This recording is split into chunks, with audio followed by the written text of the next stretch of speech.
सर्वप्रथम महाकारुणिक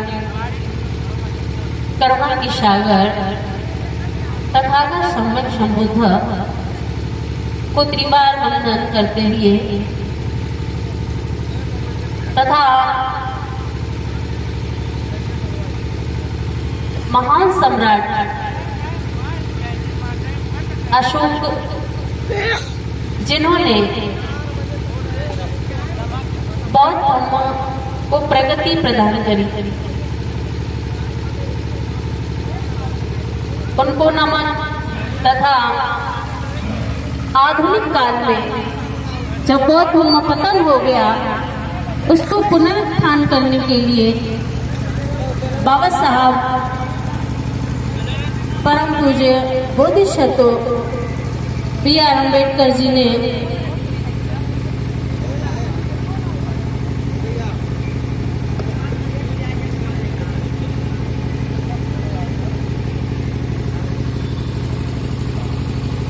बौद्ध धर्म ग्रहण करके इस समाज को समानता, स्वतंत्रता, न्याय, बंधुता का संदेश दिया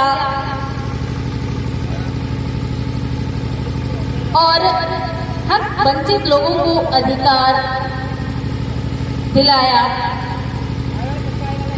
उनको नमन तथा देश में जिन्होंने उत्थान के लिए, लोकहित के लिए कार्य किया, ऐसे वीर वीरांगनाओं को याद करते हुए तथा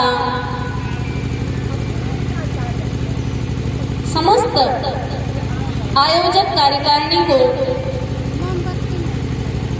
मंगल कामनाएं साधुवाद देते हुए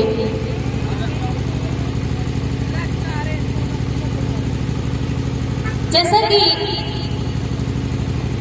समय चल रहा है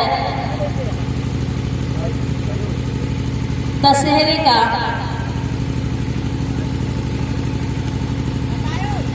कुछ लोगों का दशहरे का चल रहा है, कुछ लोगों का विजयादशमी का चल रहा है। सम्राट अशोक को इसीलिए याद करते हैं कि सम्यक संबुद्ध द्वारा दिया गया धर्म जो नैतिकता पे आधारित है, जो सदाचारिता पे आधारित है, जो समता,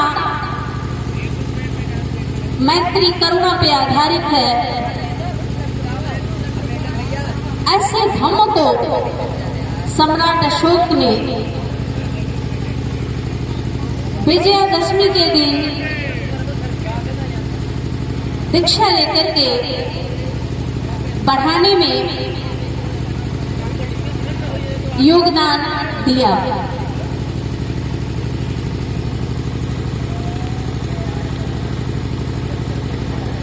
उन्होंने बौद्ध धर्म की अच्छाइयों को पहचाना, इसलिए जगह जगह उन्होंने बौद्ध विहारों का निर्माण कराया, स्तूप बनवाए, जलाशय बनवाए, इत्यादि इत्यादि बहुत सारा कार्य किया। उसके बाद में होते होते होते होते आप लोग अभी सुने होंगे पूर्व वक्ताओं के वक्तव्य से बताया होगा कि कैसे बौद्ध धर्म का पतन हुआ। बौद्ध धर्म पतन पर बात हुई, आप लोगों ने सुना। जब बौद्ध धर्म का पतन हो गया, तमाम प्रकार की यहाँ पर विसंगतियां उत्पन्न हो गई। दास गुलाम बनाए गए, उनका शोषण किया गया, उनको हक वंचित कर दिया गया, उनको बोलने पे, सुनने पे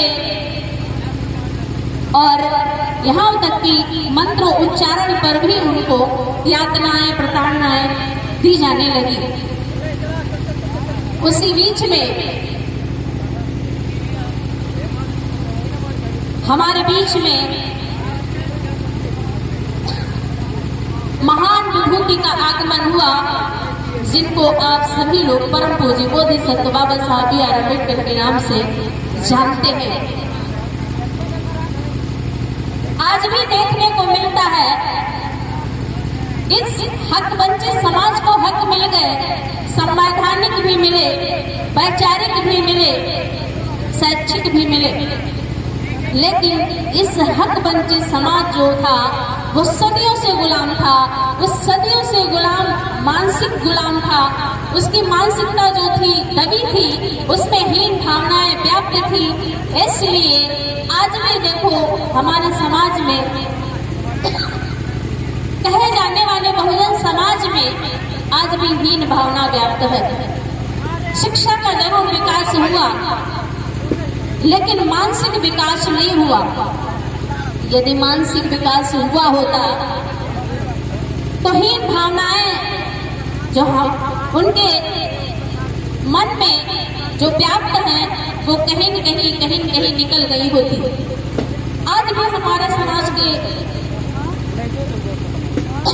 लोगों में मानसिक डर भरा हुआ है, मानसिक डर भरा हुआ है, मानसिक डर नहीं निकाल पा रहे हैं। इसलिए कहीं तो कहीं जा रहे हैं, कहीं जा रहे हैं, कहीं जा रहे हैं। इस हक वंचित समाज के लिए परम पूज्य बोधिसत्व बाबा साहब बी आर अम्बेडकर वो सपना पूरा करते हैं 14 अक्टूबर 1956 को, जो एवला नामक स्थान में जो नासिक में पड़ता है, वहां पर उन्होंने घोषणा करी थी कि मैं हिंदू धर्म में पैदा तो जरूर हुआ हूँ, यह मेरे बस की बात नहीं थी, लेकिन मैं हिंदू होकर के मरूंगा नहीं। उन्होंने सारे धर्मों का अध्ययन किया। जब अध्ययन किया तो वही पाया उनमें आडंबर है, उनमें पाखंड है, उनमें भय है, उनमें अंधविश्वास है। तथागत बुद्ध कहते हैं कि जहां भय होता है वहीं पर अंधविश्वास होता है। और भय कहाँ पर होता है? जहाँ अज्ञान होता है वहीं पर भय होता है। इसलिए तथागत बुद्ध ने जब ज्ञान को प्राप्त किया तो सबसे पहले उन्होंने जो अपना एजेंडा बनाया, जो उन्होंने अपने सिद्धांत को स्थापित किया, वो ये सिद्धांत था कि हम अज्ञानियों को ज्ञानी बनाएंगे या ज्ञान की ओर ले जाएंगे। ये उनका प्रमुख मुद्दा था। उसी मुद्दे पर तथागत बुद्ध ने काम किया। अब देखो, जो आज परिस्थिति स्थिति है वो तथागत बुद्ध के समय में भी रही होगी।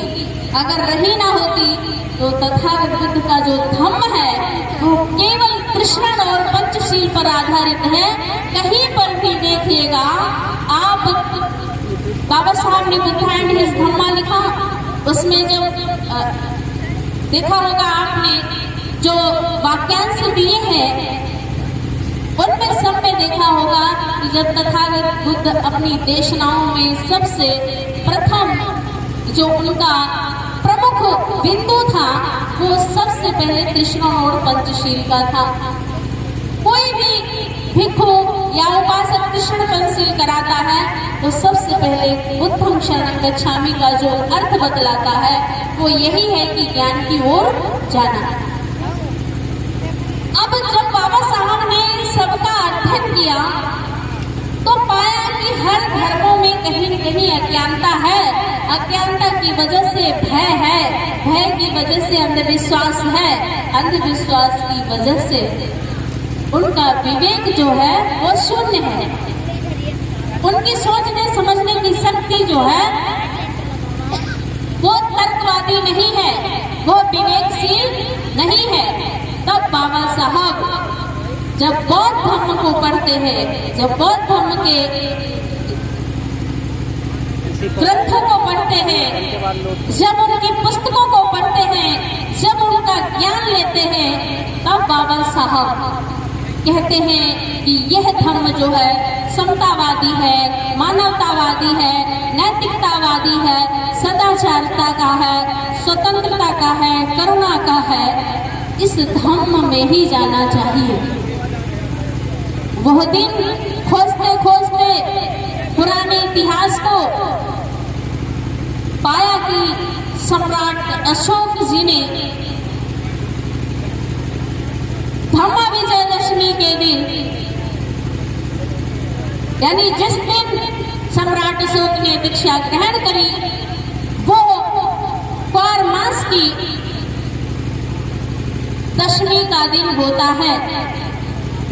उस दशमी के दिन ही बाबा साहब ने जो 14 अक्टूबर 1956 में पड़ा, उस दिन बाबा साहब दीक्षा ग्रहण करते हैं। और विडंबना देखिए, उनको यहाँ कोई बौद्ध भिक्षु नहीं मिला, तो लंका से श्री चंद्रमण जी को बुलाया गया था, उनसे दीक्षा लेते हैं। और उसी के बाद में परम पूज्य बोधिसत्व बाबा साहब B.R. अम्बेडकर 15 अक्टूबर 1956 को, आज तक हमारे बहुत सारे बंधु होंगे जो इस घटना को नहीं जानते होंगे, 15 अक्टूबर 1956 में लाखों लोगों के साथ में दीक्षा देने का भी काम करते हैं।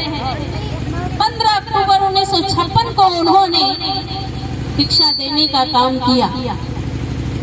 अब दीक्षा देने का काम क्यों किया? इसलिए कि हमारे समाज के लोगों का क्योंकि सामाजिक व्यवस्था भी खराब थी, आर्थिक व्यवस्था भी खराब थी। आर्थिक और सामाजिक व्यवस्था को सुदृढ़ करने के लिए बाबा साहब ने 22 प्रतिज्ञाओं का व्यवस्था कराया कि यदि हमारे समाज में 22 प्रतिज्ञाओं का अनुपालन होगा तो शैक्षिक, सामाजिक, आर्थिक व्यवस्था में बढ़ोतरी होगी। लेकिन हमारे समाज के लोग, इस कहे जाने वाले बहुजन समाज के लोगों ने 22 प्रतिज्ञाओं पर कोई ध्यान नहीं दिया। अगर ध्यान दिया होता तो शायद ये स्थिति ना आती। ज्ञान सबको है, मंच पर बोलने को अगर दे दिया जाए तो घंटे, 2 घंटे, 4 घंटे सभी लोग बोल लेंगे, कोई कमी नहीं है। लेकिन अपने घरों में कितना बोल पाते हो? घंटे, 2 घंटे, 4 घंटे। अपने बच्चों के बीच में कितना बोल पाते हो? घंटे, 4 घंटे। अगर आप अपने बच्चों के बीच में बोल पाते तो शायद यह चीज कहने को ना मिल पड़ती जो हमारे अभी पूर्व वक्ता ने कही कि जिस समय बाबा साहब ने दीक्षा ग्रहण की 10 लाख लोगों के साथ में, अगर आज काउंटिंग करी जाए तो कितने लोग हैं? तो हो सकता है कि बाबा साहब 10 लाख लोगों के साथ में दीक्षा दिया था। लेकिन आज अगर अपने अपने घरों में आधा घंटा, 15-15 मिनट बोल पाते तो हो सकता है 10 के 10 करोड़ होते। कमजोरी हमारी यही है, जो बात करते हैं हम उनसे कहना देना चाहते हैं वक्ता गणों से, जो बात करते हैं हमने ये किया, ये किया, ये किया, जिस समाज को गाली देने का काम करते हो उस समाज की व्यवस्था अभी आधी आपके घरों में घुसी हुई है। उस व्यवस्था को कौन निकालेगा? कौन निकालेगा उस व्यवस्था को? अरे अभी हम अपनी पत्नियों को तो आजादी दे ही नहीं पाए हैं, हम अपनी बेटियों को आजादी तो दे ही नहीं पाए हैं। आजादी कहाँ और किससे मांग रहे हो? जो आजादी देना नहीं चाहता है, जिस प्रकार से पत्नी को आप आजादी देना नहीं चाहते हो, वो भीख मांगती है। आजादी की आप आजादी देना नहीं चाहते हो, जो आपको शोषण मतलब शोषण कर रखा है आप पर सदियों से, आपको सदियों से गुलाम बना रखा है। क्या वो आजादी आसानी से देने वाला है? नहीं देने वाला है। जब आप अपनी पत्नी को आजादी नहीं दे पाए हो, समानता की आजादी देने नहीं दे पाए हो, अगर आप पैंट शर्ट पहन रहे हो तो अपनी पत्नी को भी पहनाने का काम करो तो समानता की बात करो। नहीं तो आप समानतावादी नहीं है, आप तो संस्कृतिवादी हैं। अभी आप आडंबरवादी हैं, मनुवादी हैं कहीं न कहीं। लोगों की बात हजम नहीं होती है। किस बात धम्म को क्या कहता है? तथागत बुद्ध को देखिए, तथागत बुद्ध ने समता की बात करी, और जब समता की बात करी तो देखा होगा भिक्षु संघ और भिक्षुणी संघ एक समान है, कोई उसमें भेदभाव नहीं है। ना तो उनके पहनावे में भेदभाव है, ना ही उनके उठने बैठने और खाने पीने में भेदभाव है। उसी तरीके से आप भी अपने भेदभाव को समाप्त करिए अपने घरों में। आप अपनी बेटी को, हम कहना चाहते हैं, जो लोग कहते हैं कि हमारी महिलाएं आडंबर और अंधविश्वास में फंसी हैं, मंचों पर जब आप एक घंटा बोल सकते हो, आप अपने बच्चों और महिलाओं के बीच में भी बोलने का काम करो। जिस दिन आप अपने घरों में बोलने का काम करने लगेंगे, अंधविश्वास आडंबर भागने का काम करेगा। कम से कम आप उस बात पर करो। हमारी माता बहनें अभी दीपावली में फंसी हैं, अभी होली में फंसी हैं, अभी तमाम प्रकार के आयोजनों में, त्योहारों में फंसी हुई हैं। लेकिन हम उनसे कहना चाहते हैं, जब तक आप अपने इतिहास को जानने का काम नहीं करोगे, बाबा साहब कहते हैं गुलाम को गुलामी का एहसास करा दिया जाए तो जंजीरें तोड़ देगा, लेकिन हमारी माताओं बहनों को गुलामी का एहसास ही नहीं कराया जाता है। हम उनसे पूछना चाहते हैं, सवाल खड़े करो। अगर चूड़ियां बहुत अच्छी होती तो जब पुरुष भाई आपस में लड़ते हैं तो ये न कहते कि हमने चूड़ियां नहीं पहन रखी हैं। लोग ये न कहते कि चूड़ी पहन करके घर में बैठ जाओ। इसका मतलब है कि चूड़ियां बहुत कमजोर हैं, कमजोरी का प्रतीक है। माँ बहनों से सवाल कहते हैं कि सवाल करना सीखो। जिस दिन आप सवाल करना सीख जाओगे, उसी दिन बदलाव होना शुरू हो जाएगा। और बदलाव वैसे नहीं आता है। बदलाव जब करोगे तो विरोध को झेलना पड़ेगा, चाहे वो महिला हो, चाहे वो पुरुष हो। कार्ल मार्क्स कहते हैं कि जब नई पद्धतियों का हम विकास करेंगे तो पुरानी पद्धतियों से हमें संघर्ष करना पड़ेगा। तो संघर्ष करना सीखिए, और जिस दिन आप सवाल उठाने लगोगे, जिस दिन सवाल करना शुरू कर दिया, जवाब आपको मिलना शुरू हो जाएंगे। तब आप, क्योंकि तथागत बुद्ध के मन में सवाल थे, तभी तो वो भटके, तभी तो पाने का प्रयास किया, खोजने का प्रयास किया। और जिसके मन में सवाल नहीं होता है वो खोजने का प्रयास नहीं करता है, वो संघर्ष नहीं करता है। इसलिए आप लोग सवाल करना सीखिए, और आप जब तक सार्थक नहीं होंगे आप कामयाब तब तक नहीं होंगे जब तक आप स्त्री और पुरुष में समानता का व्यवहार नहीं लाएंगे, तब तक आप कामयाब कभी नहीं हो सकते हैं। तो ये जो आपकी अपनी गुलामी है, जो मानसिकता है, आप अपने घर में पहले गुलामी हटाइए। और जिस दिन आप अपने घरों से गुलामी हटा देंगे, उस दिन आप महिला और पुरुष दोनों लोग अपने दुश्मन से लड़ने के लिए तैयार हो जाएंगे। उस दिन आपका शोषण बंद हो जाएगा। और बात यह है कि लोग कहते हैं, वही वाली बात है कि सूप बोले तो आवाज आए और चलनी क्या बोले जिसमें 72 छेद हो उसमें क्या। तो आप भी वही काम कर रहे हो। आप अपने घरों में अपनी महिलाओं को दबाए हो, आप उन पर शोषण करते हो, आप उन पर अत्याचार करते हो, शराब पी कर आते हो, मारपीट करते हो। महिला अगर आपके बिना मर्जी से कहीं चली जाए तो उसके साथ में मार पिटाई करते हो। तो कहीं न कहीं जो मनुवाद की मानसिकता आप में समाई हुई है, पहले उसे त्यागो, तब बुद्ध की शरण में आकर के आप अपनी नई राह चुनो। मुक्ति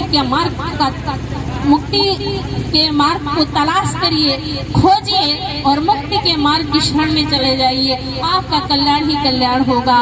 आपका हित ही होगा। कहीं कल्याण की बात करनी नहीं, कहीं किसी के पास में पूजा पाठ करने की आवश्यकता नहीं है। पहले अपने विचारों में परिवर्तन कर लीजिए, पहले अपने विचारों में बदलाव लाइए, पहले एक दूसरे का सम्मान करना सीखिए। जब हम अपने घरों से एक दूसरे का सम्मान करना सीखेंगे, अपने समाज में अपनी जाति बिरादरी के लोगों का सम्मान करना सीखेंगे, तो हम बाहर भी सम्मान करना सीख जाएंगे। इन्हीं शब्दों के साथ, इन्हीं वाणी के साथ हम अपनी वाणी का विराम करते हैं। बहुत बहुत साधुवाद। सभी के लिए मंगल कामना। सभ्य सत्ता सुखी हो, सभ्य हो पूजते विनो, सभ्य भद्राण पश्यन्त मां कंचित दुःखमागमा, मां कंचित दुःखमागमा, मां कंचित दुःखमागमा। साधु साधु साधु।